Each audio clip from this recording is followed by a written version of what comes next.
Operacioni për shuarjen e flakëve të zjarrit u prit me të shtënë armësh në krahas të Krujës. Paraprakisht dyshohet se gjatë ndërhyrjes së zjarrfiksëve një person ende i pa identifikuar ka qelluar 2 herë me armë zjarri për të ndaluar ndërhyrjen e zjarrfiksëve.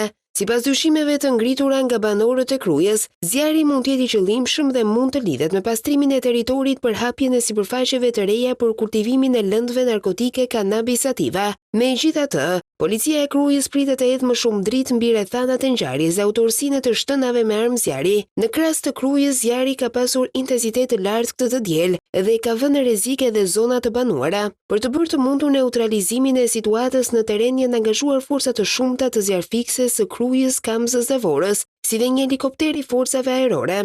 Vatra e zjarrit në Halil, bus rrugës nacionale që të çon në Krujë, arriti të shuhej nga forca zjarrfikse, por mbetet aktive një vatër në brendësi të Gurores. Dyshohet për zjarrvënie të qëllimshme, ndërkohë që pasojat e zjarreve në Krujë janë të shumta në masivet pyjore, kryesisht pisha, ullishte dhe dru frutor.